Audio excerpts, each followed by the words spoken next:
Islamic স্টাডিজে আমি প্রথম স্থান অধিকার করেই ভর্তি হয়েছিলাম রাজশাহী বিশ্ববিদ্যালয়ে এবং 4 মাস ক্লাসও করেছি। তারপরে ভারতে চলে যাই এবং দারুল উলুম দেওবন্দ থেকে পড়াশোনা শেষ করি। তারপরে মদিনায় যাওয়া হয়, এখানে আর কন্টিনিউ করা হয়নি। কিন্তু সেই সুবাদে রাজশাহী বিশ্ববিদ্যালয়ের প্রতি অন্তরস্থল থেকে একটি ভালোবাসা এবং আবেগ কাজ করে, যেহেতু আমাদের নিজেদের বাড়িও রাজশাহীতে, আর আমি যেহেতু একসময় বিশ্ববিদ্যালয়ে পড়াশোনা করেছি, তো সেহেতু আমি নিজে থেকেই অনেক আনন্দিত যে আল্লাহ সুবহানাহু ওয়া তাআলা আমাকে আজকে এখানে আসার তৌফিক দিয়েছেন এবং কথা বলার সুযোগ দিয়েছেন, বলি আলহামদুলিল্লাহ। আজকের যে বিষয়টি দেওয়া আছে সেই বিষয়টি অনেক চ্যালেঞ্জিং একটি বিষয়, যে বাংলাদেশে ইসলাম চ্যালেঞ্জ ও সম্ভাবনা, এই বিষয়টাই অনেক চ্যালেঞ্জিং। আমরা দেখতে পাবো যে ইতিহাসে আমাদের বাপ দাদা 14 পুরুষ কি করেছে। মীর নেসার আলী তিতুমির বাঙালি ছিলেন, হাজী শরীয়তুল্লাহ বাঙালি ছিলেন, তাহলে তারা বাঙালি হিসেবে কি করেছেন? শেরে বাংলা একে ফজলুল হক বাঙালি ছিলেন। এই যে বাংলার মুসলমানদের দীর্ঘ সংগ্রাম, এই সংগ্রাম শেষে আজকে আমরা কোথায় দাঁড়িয়ে আছি? আমরা কি ভুল করেছি যে ভুল ভবিষ্যতে করা যাবে না? এই ইতিহাসের স্টাডি আপনাকে বাংলাদেশে ইসলামের চ্যালেঞ্জ কি সেই বিষয়গুলো ফুটিয়ে তুলবে। আমার দৃষ্টিতে মনে হয় বাংলাদেশে ইসলামের জন্য কয়েকটা চ্যালেঞ্জ, যা আমি আমার বহু বক্তব্যে বিভিন্নভাবে তুলে ধরার চেষ্টা করেছি। তার মধ্যে 1 নাম্বার হচ্ছে কলোনিয়াল মাইন্ড সেটআপ, ঔপনিবেশিক চিন্তাধারা। যেহেতু আমরা 190 বছর ব্রিটিশ কলোনির অধীনে শাসিত হয়েছি, আপনি কল্পনা করেন যে শেখ হাসিনার 15 বা 16 বছর কেমন, তার সাথে এবার যুক্ত করেন 190 বছর। 16 বছরে নাকি আপনাদের এবং আমাদের নিঃশ্বাস বন্ধ হয়ে আসছিল, তাহলে 190 বছরে আমাদের পিতৃপুরুষের কি হয়েছে? 190 বছরে কয়টা প্রজন্ম অতিক্রম করতে পারে? ক্যালকুলেটরে হিসাব করে দেখতে হবে যে কয়টা প্রজন্ম 190 বছরে পার হয়েছে। একটা দীর্ঘ সময়। এই সুদীর্ঘ সময় যে আমরা ব্রিটিশদের কলোনি হিসেবে ছিলাম, তার ফলে আমাদের রক্ত এবং মাংসে কলোনিয়াল গোলামি স্থায়ীভাবে বসে গেছে, যার কারণে কখনোই আমরা আমাদের দ্বীন এবং ইসলাম এবং আমাদের নবী, আমাদের ধর্মের প্রতি শতভাগ কনফিডেন্ট ছিলাম না, এখনও নাই। এটা হলো বাংলাদেশে ইসলাম পরিপূর্ণ বিজয়ের 1 নাম্বার বাধা, যে কলোনিয়াল মাইন্ড সেটআপ, ঔপনিবেশিক মনস্তাত্ত্বিক গোলামির চিন্তাধারা। এটা আপনি প্রতি ধাপে ধাপে নিজের অজান্তে ফিল করবেন। ইংরেজি ভাষার প্রতি আমাদের যে একটা ভিন্ন আবেগ, ইংরেজি ভাষা না শিখলে কোথাও কিছু হবে না, এটা আমাদের অজান্তে আমাদের মধ্যে চলে এসেছে কলোনিয়াল মাইন্ড সেটআপের কারণে। যে হয়তো প্যান্ট শার্ট পরে, সে হয়তো যে পাঞ্জাবি পায়জামা বা দাড়ি টুপি আছে তার চেয়ে একটু হলো স্মার্ট, এটা আমাদের অজান্তে আমাদের ব্রেনে প্রবেশ করেছে কলোনিয়াল মাইন্ড সেটআপের কারণে, 190 বছরের গোলামির কারণে। মানুষের স্মার্টনেস তার পোশাকে থাকে না, মানুষের স্মার্টনেস থাকে তার যোগ্যতায়, তার কথাবার্তায়, তার আচার ব্যবহারে। কিন্তু তারপর আমরা মনে করে বসেছি যে না, যিনি হয়তো প্যান্ট শার্ট পরে আছে তিনি হয়তো একটু বেশি স্মার্ট, যিনি পাঞ্জাবি পায়জামা এবং মাথায় টুপি এবং মুখে দাঁড়িয়ে আছে তার চাইতে। এরকম আরও অসংখ্য পয়েন্ট আপনি হিসাব করতে পারবেন, গুনতে পারবেন, যেগুলো অজান্তে আমরা লালন করি আমাদের অন্তরে, অথচ সেটির সাথে বাস্তবতার ন্যূনতম কোনো সম্পর্ক নাই। একজন মানুষের স্মার্ট হওয়ার সাথে পোশাকের কোনো সম্পর্ক আছে? আপনারা তো শিক্ষিত মানুষ, কি বলেন? স্মার্ট হওয়ার সাথে পোশাকের সম্পর্ক আছে? নাই। কিন্তু সেটিকে আমরা বানিয়ে ফেলেছি কেন? আমাদের নিজেদের অজান্তে, কলোনিয়াল মাইন্ড সেটআপের কারণে। ইংরেজি ভাষার প্রতি আমাদের দুর্বলতা যে কলোনিয়াল মাইন্ড সেটআপ থেকে এসেছে, সেটি আমি বুঝলাম কিভাবে? ইউরোপ সফরে যখন ফ্রান্স গেলাম, স্পেন গেলাম, ইতালি গেলাম, সবচেয়ে আশ্চর্য হয়েছে স্পেনে গিয়ে বিমানবন্দরে নামার পর আমার বুঝার মতো কোনো ভাষা চোখে পড়ে না। আমার অন্তত এতটুকু এক্সপেকটেশন ছিল, কামনা ছিল যে এক্সিটটা অন্তত ইংরেজিতে লেখা থাকবে, যে আপনি এই দিক দিয়ে বের হবেন, লেখা আছে এক্সিট, বাকিটা তার ভাষায় লেখা থাক। কিন্তু এমনও অনেক জায়গা পেয়েছি যেখানে এক্সিটটাও ইংরেজিতে লেখা নাই। আর বিমানবন্দরে তো যা 2-1টা ইংরেজি আছে, বাইরে বের হওয়ার পর আর কোথাও মাইলকে মাইল, কিলোমিটারকে কিলোমিটার ইংরেজির অস্তিত্ব খুঁজে পাওয়া যাবে না। আমাদের এয়ারপোর্টে নামলে আমাদের ডোমেস্টিকেও যারা দায়িত্বশীল তারাও অনেক চমৎকার ইংরেজি বলতে পারে, আর স্পেনের মাদ্রিদের ইন্টারন্যাশনাল এয়ারপোর্টে নামলেও যারা দায়িত্বশীল আছে সে ভালো ইংরেজি বলতে পারে না। তো ইতালিতে ইংরেজি নাই, ফ্রান্সে ইংরেজি নাই, স্পেনে ইংরেজি নাই। আমার তো মাথা ঘুরতেছে, চক্কর দিচ্ছে মাথা। যে ইংল্যান্ডে থাকা অবস্থায় মনে করলাম ইংরেজি সব কিছু, বাংলাদেশে থাকা অবস্থায় মনে করলাম ইংরেজি সব কিছু, ইন্ডিয়াতে থাকা অবস্থায় মনে করলাম ইংরেজি সব কিছু, সৌদি আরবে থাকা অবস্থায় ইংরেজি সব কিছু, কিন্তু ইংল্যান্ডের বাইরে বের হয়ে যখন ইউরোপের অন্যান্য কান্ট্রিতে যাচ্ছি কোথাও তো ইংরেজির অস্তিত্ব নাই। তো এটা হচ্ছে আমার পুরো ব্রেনে একটা ব্রেন স্টর্মিং ঝড়, ব্রেনের মধ্যে নতুন অনুভূতি, নতুন অভিজ্ঞতা, কেন ইংরেজি নাই। তো ইউরোপের যে সমস্ত দেশ ইংরেজি বলে তারা বাদে আর কোনো দেশে গেলে আপনি ইংরেজি খুঁজে পাবেন না। এই জন্য আমাদের বহু ছেলেরা যারা ইংল্যান্ড বাদে অন্য দেশে মাইগ্রেট করে এরা প্রথমে কাজে ঢুকতে এদের কষ্ট হয়, জার্মানি চলে যায়, তারপরে আলবেনিয়াতে চলে যায়, বুলগেরিয়াতে চলে যায়, এরকম অসংখ্য দেশে মাইগ্রেট করে ইউরোপের, কিন্তু গিয়ে দেখে যে ইংরেজি নাই, তখন অনেক বিপদে পড়ে। নতুন করে তাদের ভাষা শিখে তারপরে জবে ঢুকতে হয়, চাকরি পায় না। তো ইংরেজি না থাকা কেন?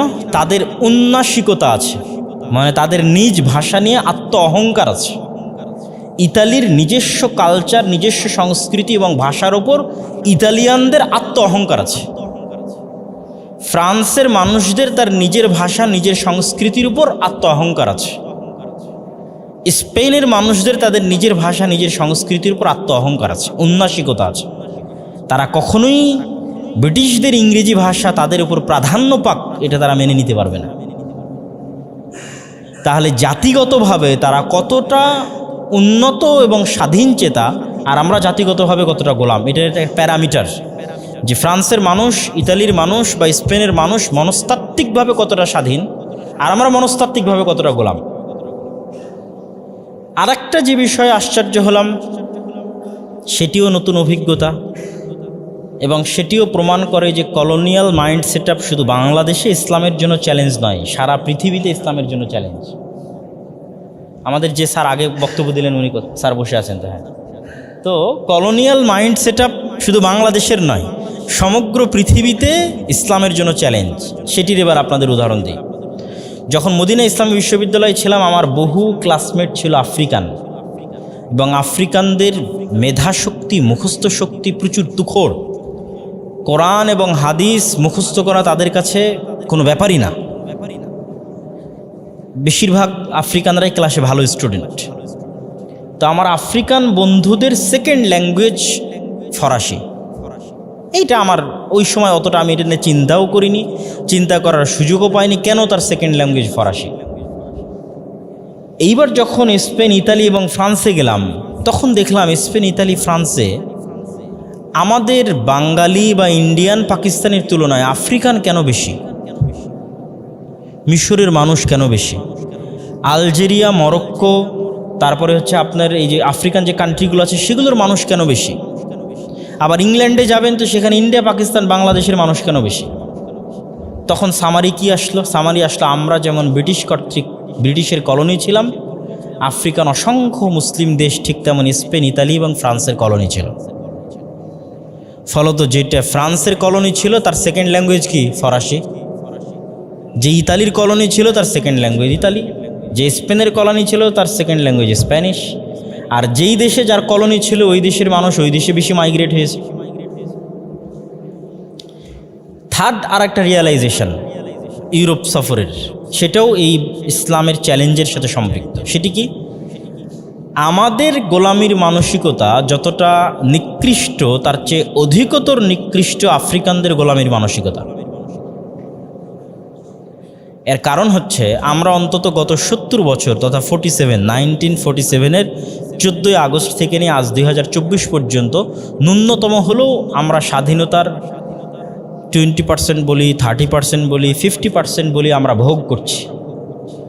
কিন্তু আফ্রিকান যে মুসলিম দেশগুলো এই সমস্ত দেশের কলোনি ছিল, তারা এখনও 10% স্বাধীনতাও ভোগ করে না।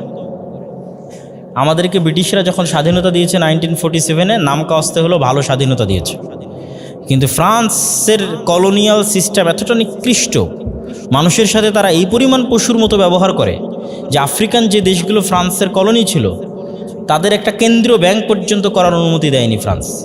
তাদের নিজস্ব সেনাবাহিনী পর্যন্ত, অস্ত্র কেনার স্বাধীনতা পর্যন্ত, অন্য কোনো দেশের সাথে কূটনৈতিক পররাষ্ট্রনীতি স্বাধীনভাবে পরিচালনার অনুমতি দেয়নি। তথা ওই স্বাধীনতা থাকা এবং না থাকা সমান।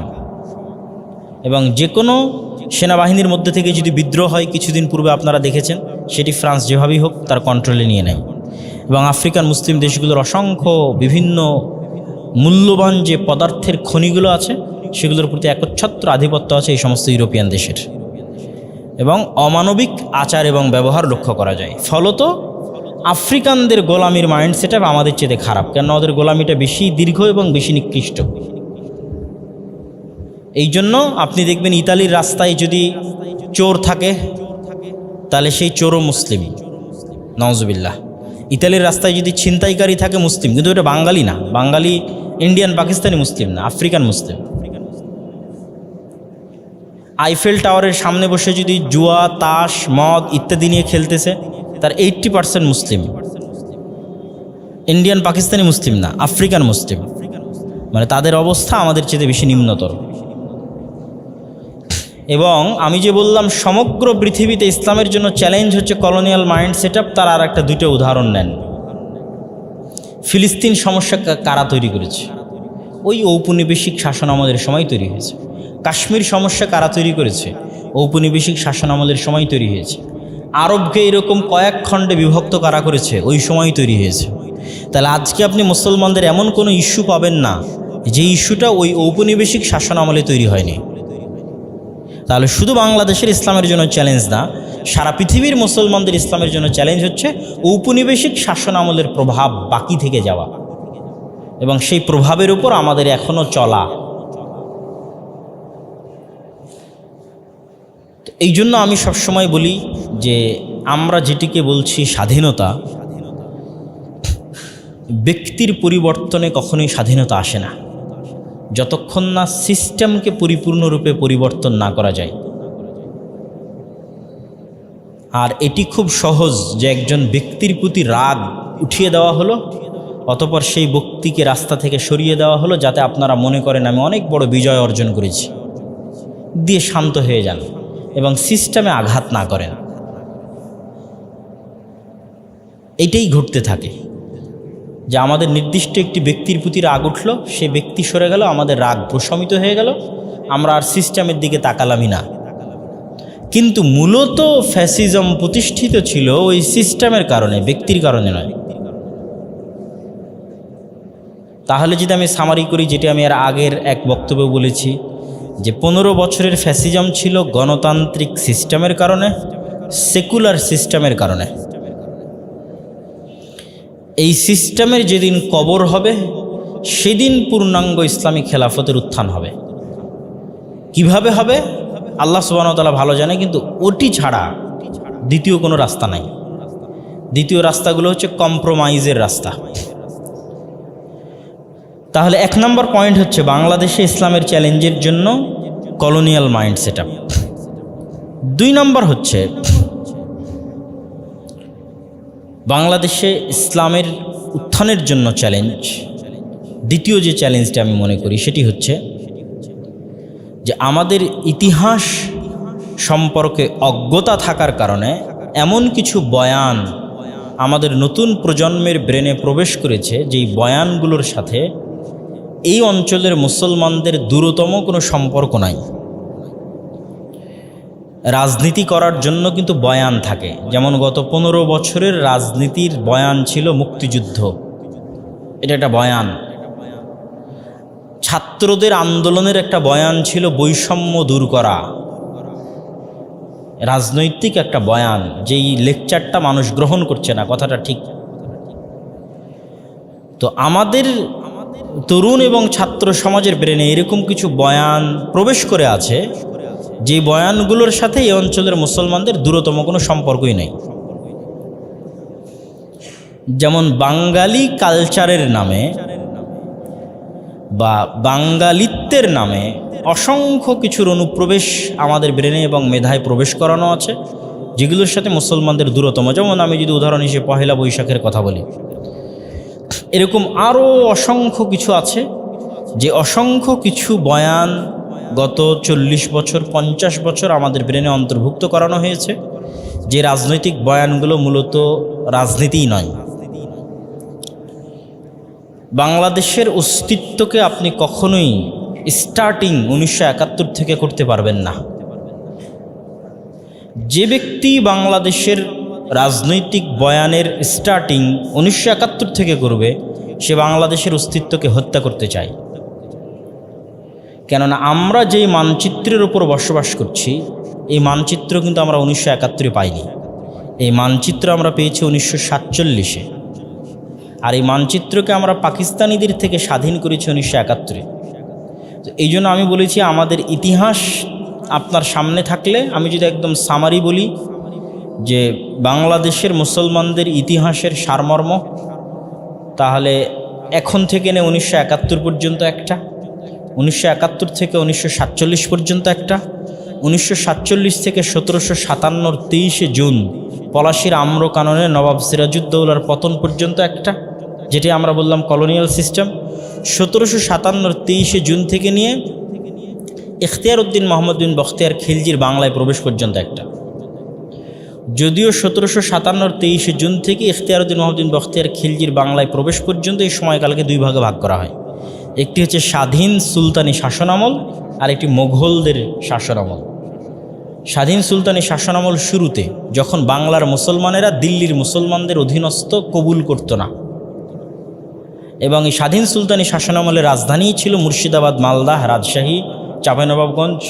যে গৌড় রোড সোনা মসজিদ থেকে নিয়ে মালদা ওল্ড স্টেশন পর্যন্ত গেছে, এটিই ছিল সেই স্বাধীন সুলতানি শাসনামলের রাজধানী।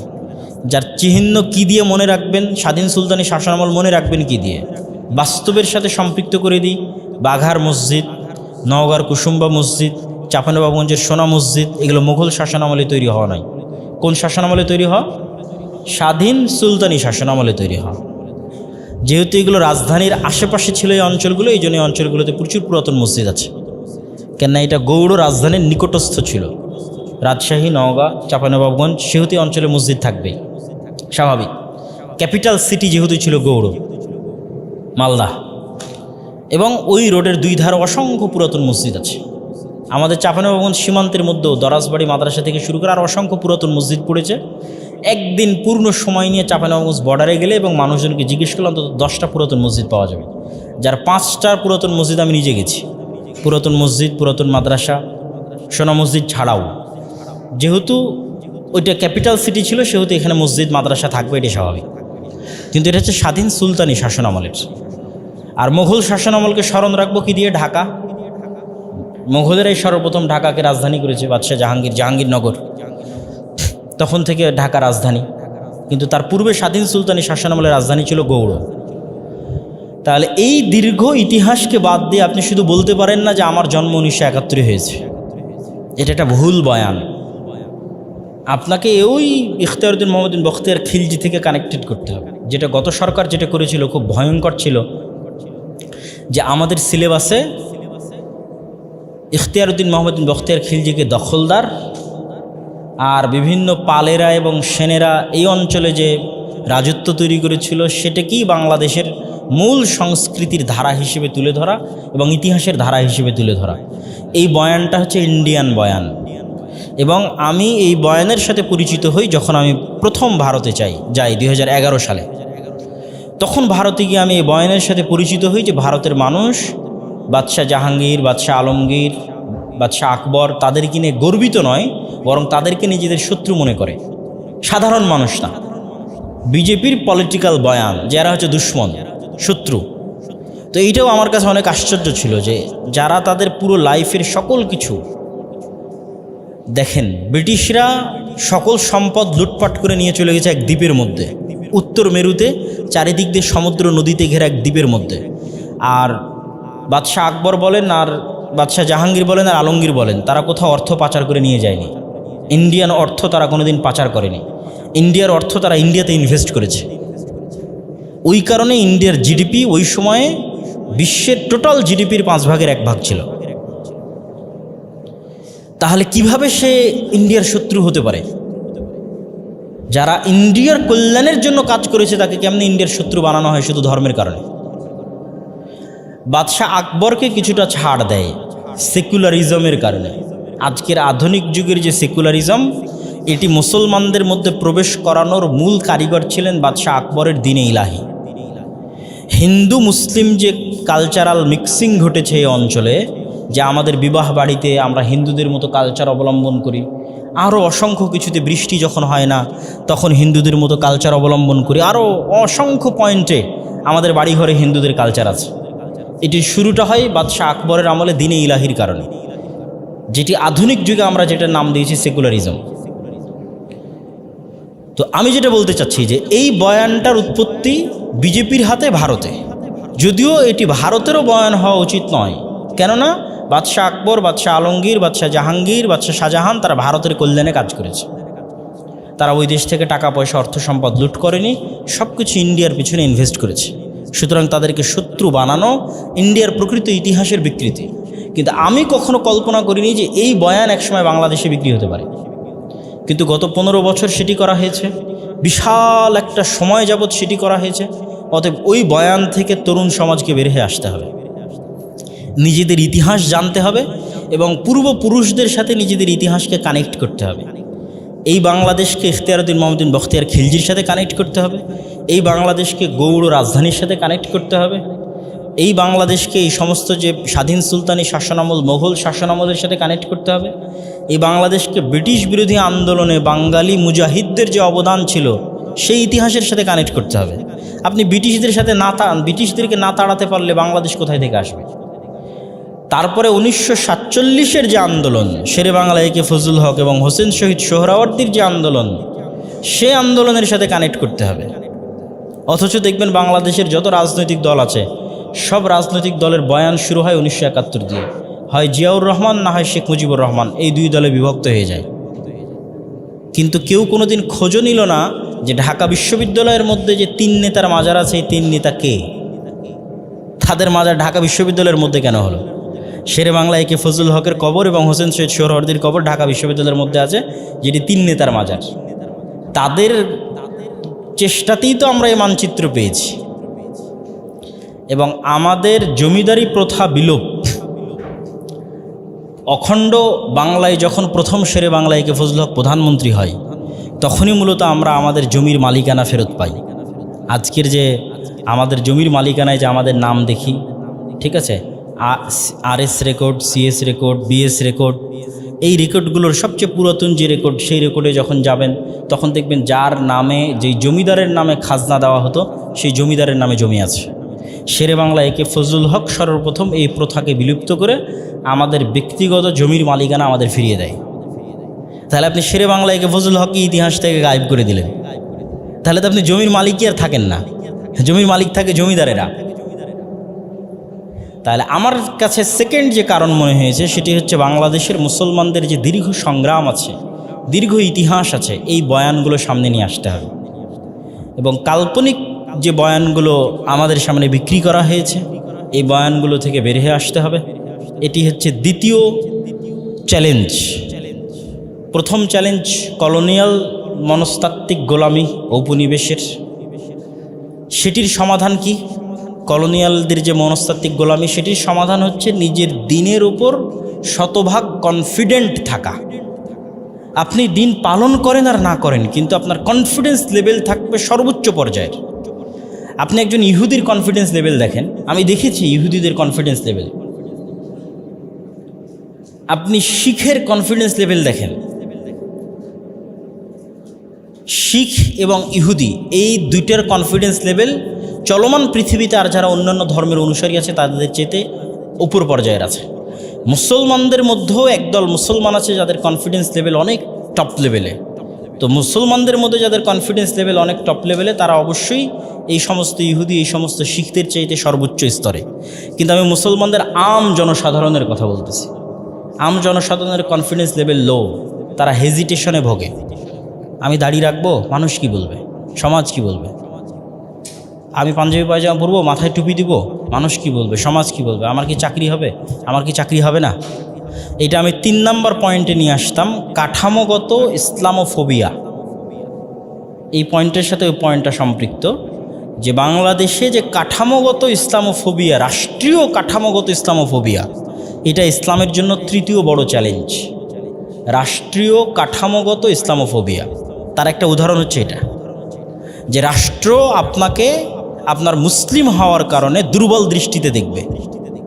আপনার মুসলিম পরিচয় বহন করার কারণে রাষ্ট্র আপনাকে দুর্বল দৃষ্টিতে দেখবে, অথচ এটা মুসলিম রাষ্ট্র। আমরা মনে করি ইসলামোফোবিয়া হয়তো শুধু ইউরোপে বা আমেরিকায়। ইউরোপে এবং আমেরিকায় ইসলামোফোবিয়া হচ্ছে মুসলমানদের সাথে অমুসলমানদের, আর বাংলাদেশে ইসলামোফোবিয়া হচ্ছে এলিট সেকুলারের সাথে আপনাদের মতো সাধারণ মুসলমানদের, যারা গ্রাম থেকে উঠে এসেছেন, যারা কৃষকের সন্তান, রিক্সা চালকের সন্তান, গরিবের সন্তান। এই দেশে একদল আছে এলিট সেকুলার, তাদের সাথে সাধারণ মুসলমানের চাষাভূষার সন্তানদের যে স্বাভাবিক বেশভূষা, স্বাভাবিক বিশ্বাস, তার দ্বন্দ্ব। এটা হচ্ছে বাংলাদেশের ইসলামোফোবিয়া। যেই ইসলামোফোবিয়া আপনাকে মুখে দাড়ি থাকলে চাকরি দিবে না, এটা রাষ্ট্রীয় ইসলামোফোবিয়া। যেই ইসলামোফোবিয়ার কারণে প্রথম আলো এবং ডেইলি স্টার আলেম ওলামারা কোনো ভালো কাজ করলে সেটির সুনাম গেয়ে প্রচার করবে না। আবার আলেম ওলামারা যদি দুর্বল কোনো কাজ করে, তিনি যদি অনেক বড় সুপরিচিত আলেমও হন, তাহলে লিখবে কথিত অমুক আলেম, তথাকথিত অমুক বিদ্যান। কিন্তু আবার এলিট ক্লাস সেকুলারের জন্য অভাব হবে না সম্মানের। একজন নায়িকা যখন গ্রেফতার হবে তখন তার হাতে হাত করা থাকবে না, কিন্তু একজন আলেম যখন গ্রেফতার হবে তখন তাকে অপমান করার চেষ্টা করা হবে। এটি হচ্ছে এলিট সেকুলারের সাথে সাধারণ মুসলিমের দ্বন্দ্ব। এটি হচ্ছে রাষ্ট্রীয় ইসলামোফোবিয়া, যা আমাদের দেশে, বাংলাদেশে ইসলামের সামগ্রিক বিজয়ের জন্য তৃতীয় বড় চ্যালেঞ্জ। তো এই পয়েন্টটাকে আমি প্রথম পয়েন্টের সাথে কানেক্ট করছিলাম। কেন? প্রথম পয়েন্টে যে বললাম সেকুলার মাইন্ড সেট আপ, ওই সেকুলার মাইন্ড সেট আপের সমাধান হচ্ছে কনফিডেন্ট থাকা। আপনি ইহুদিদের পার্সেন্টেজ করেন। আমি নিজে ইহুদি পল্লীতে গেছি, ইহুদি গ্রামে গেছি, ইহুদিদেরকে দেখেছি। তাদের 90% জনেরও বেশি মুখে দাড়ি রাখে, মানে দাড়ির বিষয়ে তার কনফিডেন্স লেভেল সর্বোচ্চ। তো ইহুদি যদি দাড়ি রাখলে সন্ত্রাসী না হয়, মুসলিম দাড়ি রাখলে কেন সন্ত্রাসী হবে? এবং ইহুদি যদি দাড়ি রাখতে ভয় না পায়, মুসলমান কেন ভয় পাবে? ইহুদি যদি তার ধর্মীয় লেবাসের উপর 100% কনফিডেন্ট থাকে, মুসলমান কেন থাকবে না? আমাদের কলোনিয়াল মাইন্ড সেট আপের কারণে আমরা হেজিটেশনে ভুগি, আমাদের প্রজন্ম দ্বিধাদ্বন্দ্বে ভুগে। তার দিনের উপর তার 100% কনফিডেন্স নাই, তার রাসূলের উপর তার 100% কনফিডেন্স নাই, রাসূল সাল্লাল্লাহু আলাইহি সাল্লামের আদর্শের উপর তার 100% কনফিডেন্স নাই। তাহলে আমাদের কনফিডেন্ট লেভেলকে হাই করতে হবে। ওমাই ইয়াতাওয়াক্কাল আলাল্লাহ ফাহুয়া হাসবুহু। আর আয়াতে আল্লাহ বলেন, ওমাই ইয়াত্তাকিল্লাহ ইয়াজআল লাহু মাখরাজা ওয়া ইয়ারযুকহু মিন হাইসু লা ইয়াহতাসিব। যে ব্যক্তি আল্লাহ সুবহানাহু তাআলাকে ভয় করবে, আল্লাহ সুবহানাহু তাআলাকে মেনে চলবে, আল্লাহ পৃথিবীতে তার চলার ব্যবস্থা করবেন, যেভাবেই হোক। ওয়ারযুকহু মিন হাইসু লা ইয়াহতাসিব। আর এমন জায়গা থেকে আল্লাহ তাকে রিজিক দিবেন যা সে কল্পনাও করতে পারে না। এই আয়াতটা কনফিডেন্স লেভেল হাই করার জন্য, যে যেন আপনি আপনার দিনের সাথে কম্প্রোমাইজ না করেন, নবীর আদর্শের সাথে কম্প্রোমাইজ না করেন মানুষের ভয়ে। আপনার নিজের ভালো লাগতেছে না, আমি সেটা বলতেছি না। আপনি নিজে আমল করতে পারতেছেন না, সেটা বলতেছি না। পারিপার্শ্বিকতার চাপে, মানুষের ভয়ে, সমাজের ভয়ে, রাষ্ট্রীয় ইসলামোফোবিয়ার যে কাঠামো আছে তার ভয়ে আপনার মধ্যে যে হেজিটেশন কাজ করতেছে, ওইটার কারণে যেন আপনি দিন থেকে বিচ্যুত না হন। ওইটাই আসে কলোনিয়াল মাইন্ড সেট আপ থেকে, গোলামি থেকে। তাহলে এখন পর্যন্ত আমরা যে 3টা পয়েন্টে আলোচনা করলাম, প্রথম পয়েন্ট ছিল কলোনিয়াল মাইন্ড সেট আপ, দ্বিতীয় পয়েন্ট ছিল ভুল বয়ান, ইতিহাসের ভুল বিভ্রান্তিকর বয়ান। এখানে সঠিক বয়ানগুলো নিয়ে আসতে হবে ইতিহাসের, মুসলমানদের, বিশেষ করে বাংলার মুসলমানদের অতীত ইতিহাস। আর 3 নাম্বার হচ্ছে রাষ্ট্রীয় কাঠামোগত ইসলামের প্রতি বিদ্বেষ। এবং এই রাষ্ট্রীয় কাঠামোগত ইসলাম বিদ্বেষের সাথে আপনি লড়াই করবেন কিভাবে? যেটা 2 নাম্বার, সেটা তো জ্ঞান চর্চার ফলে, প্রচারণার ফলে হয়তো আমরা লড়াই করতে পারবো। কিন্তু রাষ্ট্রীয় কাঠামোগত যে ইসলাম বিদ্বেষ আছে, এটির বিরুদ্ধে লড়াই করার জন্য মুসলমানদের শক্তিশালী প্রতিষ্ঠান লাগবে এবং মুসলমানদেরকে কথা বলা শিখতে হবে, কথা বলতে পারতে হবে। শক্তিশালী প্রতিষ্ঠান লাগবে। শক্তিশালী প্রতিষ্ঠান বলতে আমি কি বুঝাচ্ছি, এটি বলে আমার আজকের এই বক্তব্য ইতি টানার চেষ্টা করবো ইনশাআল্লাহ। শক্তিশালী প্রতিষ্ঠান বলতে ডিপ স্টেট, উপরে যে আমরা রাষ্ট্র দেখি, এই রাষ্ট্রের ভিতরে আরও একটা রাষ্ট্র থাকে। যখন উপরের এই রাষ্ট্র চলে যায় তখন ওই রাষ্ট্র সামনে আসে। যখন শেখ হাসিনা এবং তার সাঙ্গপাঙ্গরা চলে গেছে তখন ডিপ স্টেট সামনে এসেছে। এই ডিপ স্টেট যখন শেখ হাসিনা ছিল তখনও রাষ্ট্র ক্ষমতায় তার রাষ্ট্র ছিল। ধরেন আমি আপনাকে সহজ একটা উদাহরণ দিই, আর্মি। শেখ হাসিনা যখন ক্ষমতায় ছিল তখন আর্মির হাতে ক্ষমতা ছিল না? ছিল না? ছিল। এখন আর্মির হাতে ক্ষমতা আছে না নাই? আছে। ঠিক আর্মির মতো আপনি কল্পনা করেন, অসংখ্য প্রতিষ্ঠান আছে, প্রথম আলো, ডেইলি স্টার, ব্রাক। যখন শেখ হাসিনা ক্ষমতায় ছিল তখনও তাদের কাছে ক্ষমতা ছিল, যখন শেখ হাসিনা চলে গেছে তখনও তাদের কাছে ক্ষমতা আছে। ইহুদিরা এই জায়গাতে সবচেয়ে বেশি পরিশ্রম করে। তারা ভোটের রাজনীতিতে অংশগ্রহণ করার চাইতে ডিপ স্টেটে প্রভাব রাখার পরিকল্পনা বেশি করে।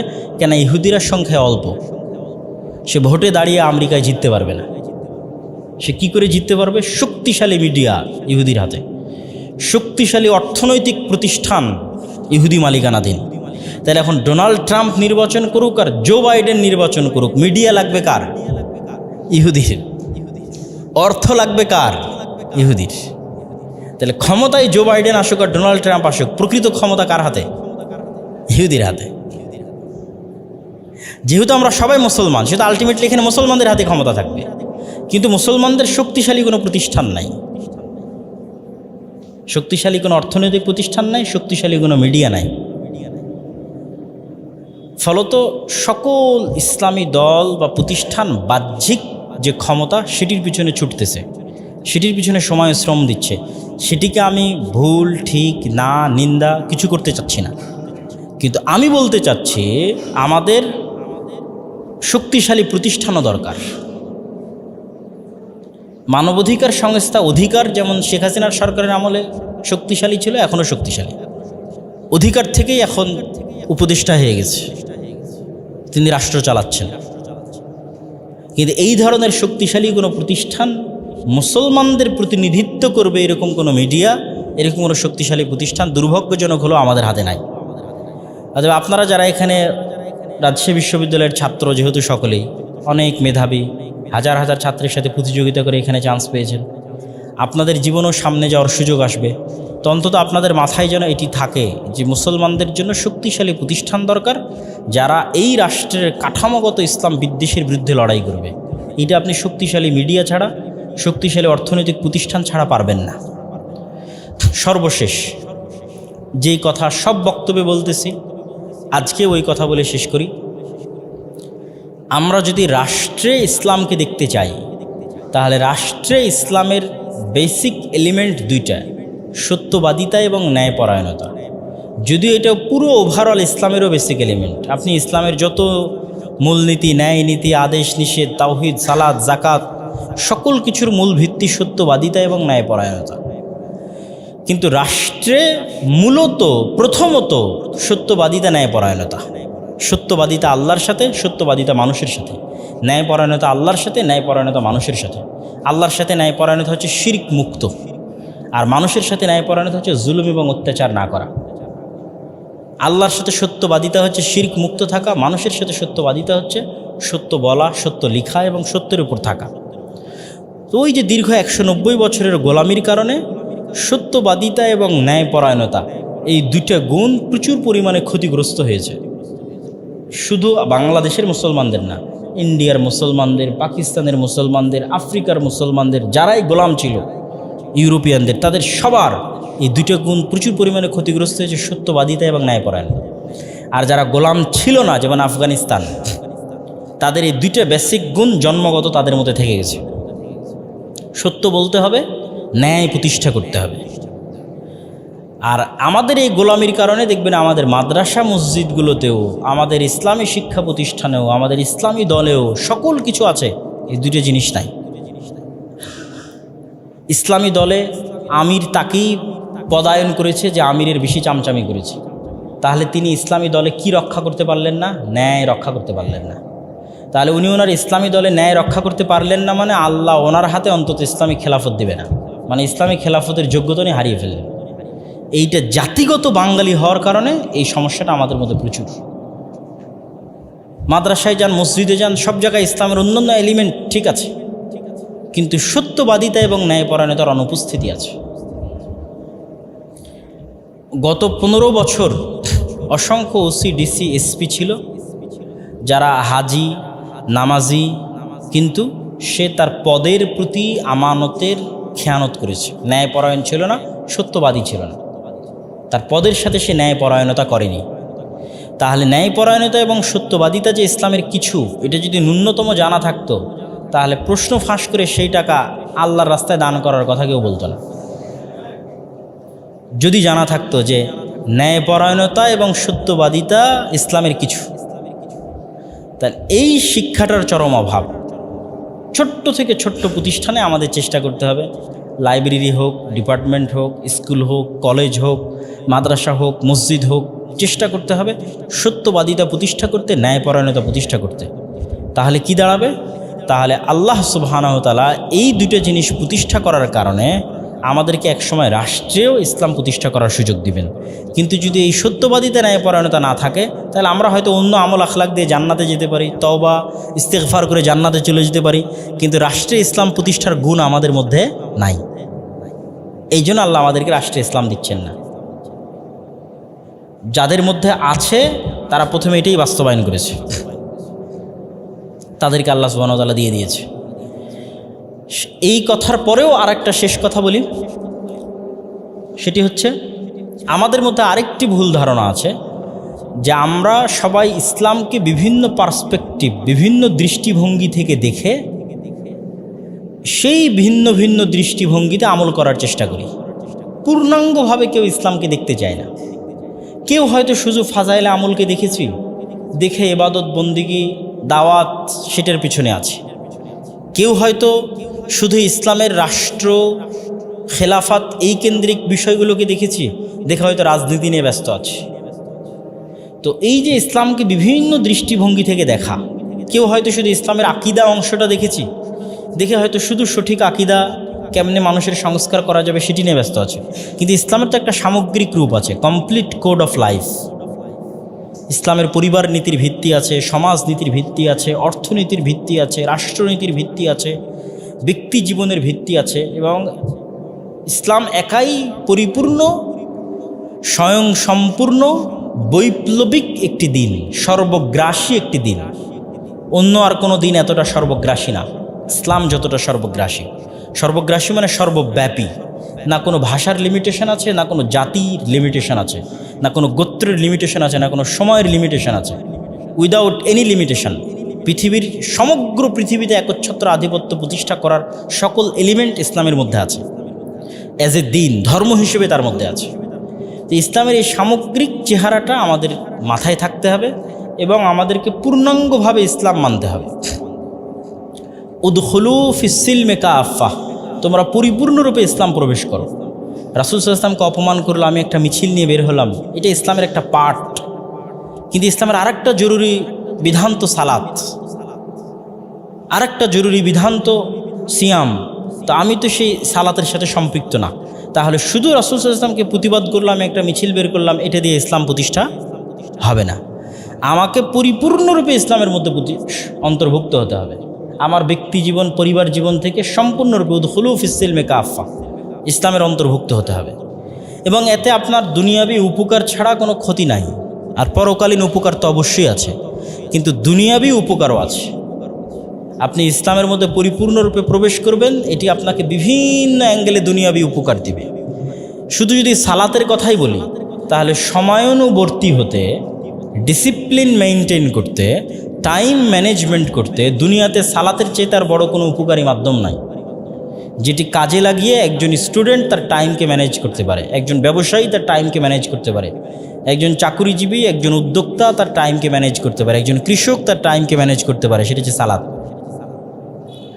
আর ইসলামে আর দ্বিতীয় কোনো আদেশও নাই যেটি সকল মুসলমানের জন্য ফরজ করা হয়েছে, সব সময়ের জন্য ফরজ করা হয়েছে। আপনি পুরো কোরআন এবং পুরো ইসলাম ঘেটে আর দ্বিতীয় কোনো ফরজ আদেশ নিতে পারবেন না যেটি ডেইলি আপনাকে করতে বলা হয়েছে। এখনও চিন্তা করেন যে ফরজ হিসেবে করতেই হবে, নিষেধ অনেক কিছু আছে। রমজান সিয়াম পালন করতেই হবে বছরে একবার, হজ আদায় করতেই হবে যদি টাকা থাকে সারা জীবনে একবার, জাকাত দিতেই হবে যদি টাকার মালিক হই। তাহলে যে টাকার মালিক না, যে গরিব, যার হজ করার সামর্থ্য নাই, যে ধনী, সকলের জন্য একটা বিধান সব সময়ের জন্য প্রযোজ্য, সেটা কি? সালাত। এবং সালাতের সকল শর্ত লঙ্ঘন হয়ে গেলেও সালাত আদায় করতে হয়। শর্তে বাতিলের কারণে সালাত বাতিল হয় না। যে আমি এখন অপবিত্র অবস্থায় আছি, আমার পবিত্র হওয়ার কোনো রাস্তা নাই, তাহলে কি আমি সালাত আদায় করবো না? সালাত আদায়ের জন্য এটি জরুরি, পূর্ব শর্ত যে আমাকে পবিত্র হতে হবে। বাট যেহেতু এখন কোনো সিচুয়েশন নাই পবিত্র হওয়ার, তো সালাত মাফ হবে না, আদায় করতে হবে? আদায় করতে হবে। কোনো সিচুয়েশন পৃথিবীতে নাই যেখানে আদায় বাদ যাবে। তাহলে আমাকে পরিপূর্ণ ইসলামে প্রবেশ করতে হবে, সত্যবাদিতা এবং ন্যায়পরায়ণতার চর্চা করতে হবে। ছোট্ট মাদ্রাসা হোক, ছোট্ট লাইব্রেরি হোক, ছোট্ট মসজিদ হোক, ছোট্ট ইসলামী দল হোক, ওই ন্যায়পরায়ণতা, ওই সত্যবাদিতা রাষ্ট্রের ইসলাম প্রতিষ্ঠা করার সুযোগ দিবে। আর এই তিনটে জিনিস, তিনটে বাধা সম্পর্কে সচেতন থাকতে হবে। কলোনিয়াল যে গোলামির মাইন্ড সেট আপ আছে, সেটার বিপরীতে আমাদেরকে পরিপূর্ণ কনফিডেন্ট হতে হবে ইসলামের প্রতি। ভুল যে বয়ানগুলো, রাজনৈতিক বা ঐতিহাসিক বয়ানগুলো আমাদের বাচ্চাদের খাওয়ানো হয়েছে, সেই বয়ানগুলো বাতিল করে বাংলার মুসলমানদের যেটা সঠিক রাজনীতির বয়ান, সেটি তুলে ধরতে হবে ইতিহাসের আলোকে। 3 নাম্বার, রাষ্ট্রের যে কাঠামোগত ইসলাম বিদ্বেষ আছে, যেটা হাসিনার আমলেও ছিল, এখনও আছে, হাসিনার পূর্বেও ছিল, এটি রাষ্ট্রের কাঠামোগত ইসলাম বিদ্বেষ, সেটির বিরুদ্ধে আমাদেরকে লড়াই এবং ফাইট করতে হবে। আর সর্বশেষে আবারও বক্তব্য যেটা দিয়ে শুরু করেছিলাম সেটা দিয়েই শেষ করি। সেটি হচ্ছে, আমরা 1947-এ স্বাধীন হই, 1971-এ স্বাধীন হই। ব্রিটিশরা দ্বিতীয় বিশ্বযুদ্ধের পর যখন দেখলো এই সমস্ত দেশকে তাদের কন্ট্রোলে রাখা যাবে না, এই দেশগুলোকে স্বাধীন করে দিতে হবে, তখন তাদের সিস্টেম বাকি রেখে কিভাবে স্বাধীনতা দেওয়া যায় তার জন্য তারা থিওরি খোঁজে। এই জন্য সিস্টেম ব্রিটিশদেরই, শুধু তারা চলে গেছে। বাংলাদেশ আর্মি পাকিস্তান আর্মির খণ্ডিত অংশ, পাকিস্তান আর্মি ইন্ডিয়ান আর্মির খণ্ডিত অংশ, ইন্ডিয়ান আর্মি ব্রিটিশ আর্মির খণ্ডিত অংশ। এই জন্য বাংলাদেশ আর্মির যত ল আছে তার সবগুলোর শুরু হয়েছে ব্রিটিশ আর্মিতে। বাংলাদেশের আইন ব্যবস্থা, বিচার ব্যবস্থায় যত বিধিবিধান আছে, যত ধারা আছে, পুলিশ আইন বলেন, সমাজ আইন বলেন, যা আইন বলেন, সবগুলো 1860, 1870 মানে ব্রিটিশ। ওই আইনকে ফলো করেই ব্রিটিশের খণ্ডিত রূপ ইন্ডিয়া, ইন্ডিয়ার খণ্ডিত রূপ পাকিস্তান, পাকিস্তানের খণ্ডিত রূপ বাংলাদেশ। তথা সিস্টেম ওটাই থেকে গেছে, যে গোলামির সিস্টেম সেটিই থেকে গেছে। মুসলমানদের কাঙ্ক্ষিত যে চাওয়া, সেটি প্রতিফলিত হয়নি এবং প্রস্ফুটিত হয়নি।